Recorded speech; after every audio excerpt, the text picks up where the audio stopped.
নমস্কাৰ আসাম এক্সাম চেনেলৰ এটা নতুন ভিডিঅ'লৈ আপোনালোক সকলোকে স্বাগতম জনাইছোঁ আৰু অসমত যিবোৰ কম্পিটিটিভ এক্সাম হ'বলৈ গৈ আছে এই সকলোবোৰ এক্সামৰ সহায় হোৱাকৈ এটা নতুন জিকে সিৰিজ আৰম্ভ কৰিম আমাৰ চেনেলটোত আজিৰে পৰা এই ভিডিঅ'টোৰ পৰা আৰম্ভ হ'ব প্ৰায় 1000 প্ৰায় নহয় কমপ্লিট 1000 এমচিকিউ টাইপ অসমীয়া সাধাৰণ জ্ঞানৰ প্ৰশ্ন থাকিব এইটো সিৰিজত আমি কেইবাটাও ভিডিঅ' মিলাই এই সিৰিজটো কমপ্লিট কৰিম গতিকে সিৰিজটো যদি আপুনি কমপ্লিটলি চাব বিচাৰে তেতিয়াহ'লে চেনেলটো সাবস্ক্ৰাইব কৰি ল'ব আপুনি যদি বিভিন্ন ধৰণৰ পৰীক্ষাৰ বাবে প্ৰস্তুতি কৰি আছে তেতিয়াহ'লে আপোনাৰ খুব সহায়ক হ'ব এই প্ৰশ্নকেইটা যেটো সিৰিজ মই আৰম্ভ কৰিছোঁ অতি গুৰুত্বপূৰ্ণ প্ৰশ্ন কভাৰ কৰা হ'ব গতিকে চেনেলটো সাবস্ক্ৰাইব কৰি ল'ব যদি আপুনি নতুন আহিছে আৰু ভিডিঅ'টো এটা লাইক কৰি দিব যেটো প্ৰথম প্ৰশ্ন আছে হেতু চাওক প্ৰাচীন কামৰূপ ৰাজ্যৰ অংশ নোহোৱা বৰ্তমান দেশ হ'ল ইয়াত চাব আপোনালোকে যদি প্ৰশ্নৰ উত্তৰটো পাৰে তেতিয়াহ'লে কমেন্টটো কৰিব পাৰে যেটো এই সিৰিজটো থাকিব এই সিৰিজটোত মই অসমৰ ভূগোল বুৰঞ্জী কলা কৃষ্টি সংস্কৃতি আদি সকলোবোৰ বিষয়ৰ পৰাই মই প্ৰশ্ন সন্নিবিষ্ট কৰিম এই সিৰিজটোত একেলগে কোনো এটা বিশেষ সাবজেক্টৰ ওপৰত নহয় সকলোবোৰ সাবজেক্ট থাকিব এই সিৰিজটোতে 1000 প্ৰশ্ন সন্নিবিষ্ট এটা প্ৰশ্নটো চাওক প্ৰাচীন কামৰূপ ৰাজ্যৰ অংশ নোহোৱা বৰ্তমান দেশ হ'ল প্ৰাচীন কামৰূপ ৰাজ্যৰ অংশ নোহোৱা বৰ্তমান দেশ সেইখন হ'ল অপচন এ হ'ব নেপাল নেপাল প্ৰাচীন কামৰূপ ৰাজ্যৰ অংশ নাছিলে বাকি কেইখন প্ৰাচীন কামৰূপ অবিভক্ত কামৰূপৰ অংশ আছিল কিন্তু নেপালখন বহুত দূৰত আছে ইয়াৰ পৰা আমি গম পাওঁ যে নেপাল কামৰূপ ৰাজ্যৰ অংশ নাছিলে নেক্সট কোৱেশ্চনটো আছে কি চাওক পৌৰাণিক তথ্য মতে অসমৰ কোনজন ৰজাই কুৰুক্ষেত্ৰৰ যুদ্ধত অংশগ্ৰহণ কৰিছিল অতি গুৰুত্বপূৰ্ণ প্ৰশ্ন কুৰুক্ষেত্ৰৰ যুদ্ধত অংশগ্ৰহণ কৰাটো এটা সৰু কথা নহয় অসমৰ ৰজা তেখেত আছিল অপচন এ হ'ব শুদ্ধ ভগদত্তই পৌৰাণিক তথ্য মতে আৰু কুৰুক্ষেত্ৰৰ যুদ্ধত অংশগ্ৰহণ কৰিছিল কিমান চনত কমতা ৰাজ্য কোচবিহাৰ আৰু কোচহাজো নামে দুভাগত বিভক্ত হয় যিখন কমতা ৰাজ্য আছিল কোচবিহাৰ আৰু কোচহাজো নামে দুটা ভাগত বিভক্ত হৈ গৈছিল কিমান চনত হেতু সুধিছে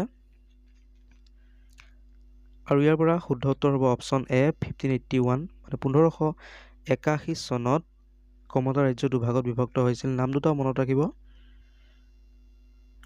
নেক্সট প্ৰশ্নটো আছে মুছলমানসকলে কেতিয়া প্ৰথমবাৰৰ বাবে অসম আক্ৰমণ কৰিছিল প্ৰথমবাৰৰ বাবে অসম আক্ৰমণ কৰিছিল কিমান খ্ৰীষ্টাব্দত অপচন এ হ'ব শুদ্ধ 1206 খ্ৰীষ্টাব্দত এ ডি মানে এনো ডমিনি তাক অসমীয়াত খ্ৰীষ্টাব্দ বুলি কোৱা হয় এনো ডমিনি 1206 এ ডিত কি কৰিছিল মুছলমানসকলে প্ৰথমবাৰৰ বাবে অসম আক্ৰমণ কৰিছিল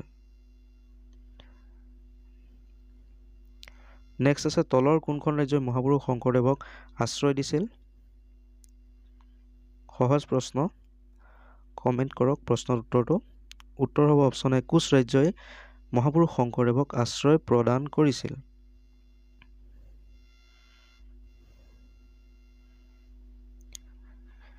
নেক্সট কোৱেশ্চন আছে তলৰ কোনজন ৰজাই মহাপুৰুষ শ্ৰীমন্ত শংকৰদেৱক আশ্ৰয় দিছিল কোনজন ৰজাই মহাপুৰুষ শ্ৰীমন্ত শংকৰদেৱক আশ্ৰয় দিছিল শুদ্ধ উত্তৰ হ'ব অপচন ডি নৰনাৰায়ণ তেওঁ আছিল কোচ ৰাজ্যৰ ৰজা তেওঁ মহাপুৰুষ শ্ৰীমন্ত শংকৰদেৱক আশ্ৰয় প্ৰদান কৰিছিল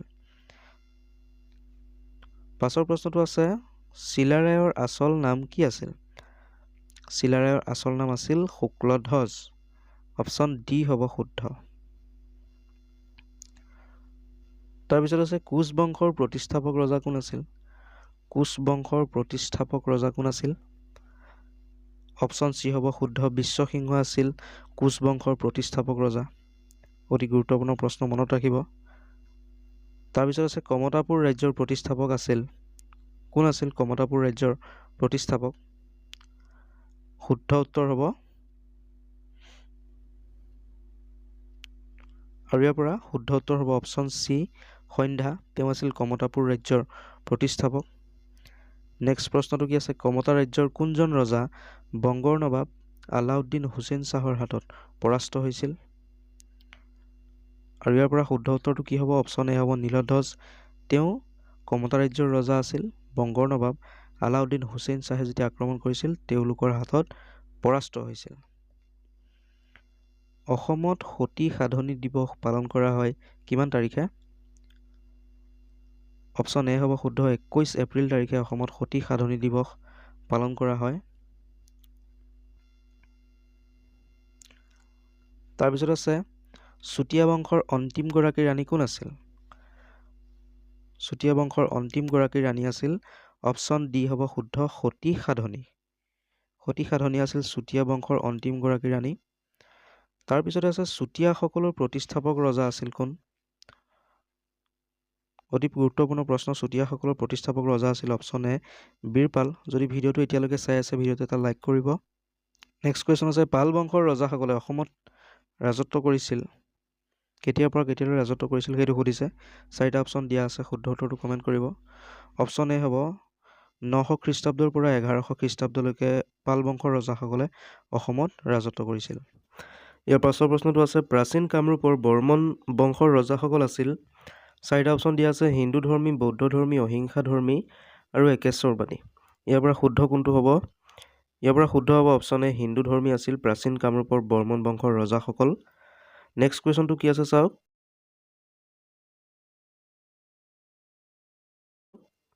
নেক্সট কুৱেশ্যনটো আছে পাল বংশৰ স্থাপত্য কলাৰ নিদৰ্শন অসমৰ কোনখন ঠাইত পোৱা যায়?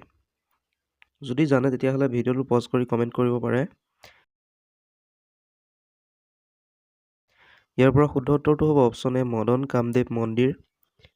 ইয়াত পাল বংশৰ স্থাপত্য কলাৰ প্ৰাচীন নিদৰ্শন পোৱা যায়।